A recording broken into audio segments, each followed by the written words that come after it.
और हरियाणा का एक ऐसा सांसी गिरोह जो ट्रेन के एसी बोगी में घुसकर ऐसे चोरी को अंजाम दे रहा था जिसके बारे में कोई शक भी नहीं कर सकता था। उनका पूरा प्लान पहले से फिक्स होता था।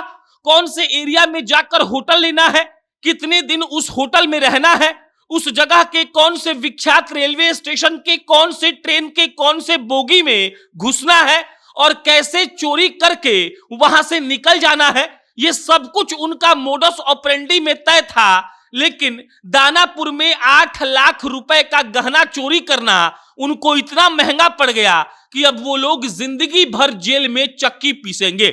हरियाणा और दिल्ली का ये सांसी गिरोह भारत के हर स्टेट में जाकर, अलग अलग शहरों में जाकर वो लोग रहते थे और पहले से ही टारगेटेड ट्रेन के टारगेटेड कंपार्टमेंट में घुसते थे और चोरी को अंजाम देते थे। पूरी कहानी हम आपको सुनाएंगे, बताएंगे कि आखिर 8 लाख रुपए के गहने की चोरी कैसे इन चोरों को पकड़वा देती है, बताएंगे कि कहां पर ये लोग होटल लेके रहते हैं और इनका पूरा मोडस ऑपरेंडी क्या है। लेकिन उससे पहले नमस्कार स्वीकार करिए, मेरा नाम प्रशांत राय है। ये वीडियो रोडवेज ऐप के द्वारा प्रायोजित है। रोडवेज बिहार की एक ऐसी टैक्सी की कंपनी है जो आपको आधे किराए में पूरा बिहार घूमने का मौका देती है।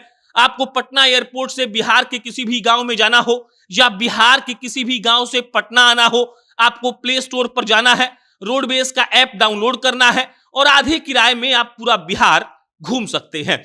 अब लौटते हैं दिल्ली हरियाणा के सांसी गैंग के कहानी पर। पहले तो ये जान लीजिए कि ये लोग पकड़ाए कैसे।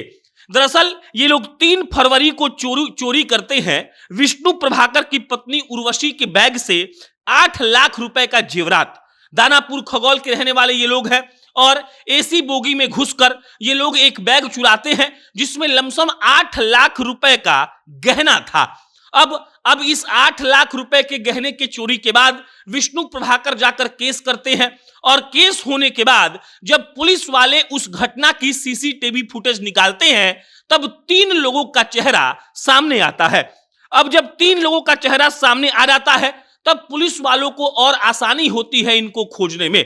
इनका नाम है राकेश, अनिल और अशोक। ये हरियाणा के सांसी गैंग के थे। पुलिस को यह सब मालूम नहीं था, बस इनका चेहरा था और पुलिस वालों ने उस चेहरे को हर जगह बांट दिया। रेलवे पुलिस फोर्स यानी कि आरपीएफ को दिया गया, हर थाने में दिया गया और पूरे पटना में इनकी तलाश होने लगती है। उसके बाद कल ये लोग दानापुर स्टेशन पर ही एक एसी बोगी में घुसकर एक महिला का पर्स टटोल रहे थे। आरपीएफ का एक जवान वहां से गुजर रहा था और जैसे ही उन्होंने उस जवान ने उनका चेहरा देखा, उसे याद आ गया। उसे लगा कि हो ना हो ये वही लोग हैं जिनका फोटो हमारे पास है।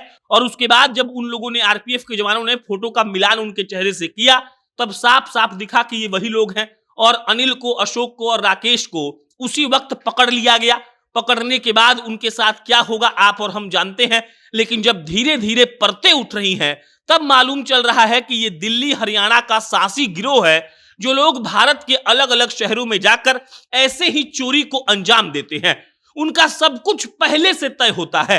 कौन से शहर में जाकर रुकना है, कौन से रेलवे स्टेशन पर जाना है, कौन से ट्रेन में घुसना है, कौन से एसी बोगी में घुसना है, यह भी पहले से तय होता है। उनको कुछ नहीं करना होता है, सीधा समय पर घुसेंगे, सामान लेंगे और निकल कर चले जाएंगे।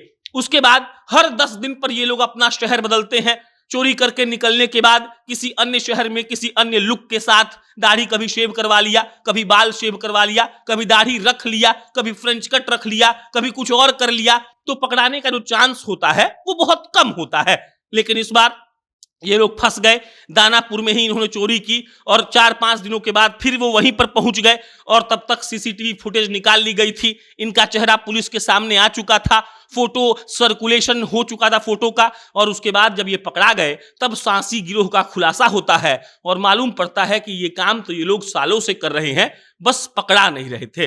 बाकी इस पर कोई अपडेट आएगा तो हम आपको इत्तला करेंगे। मेरा नाम प्रशांत है। बहुत बहुत धन्यवाद।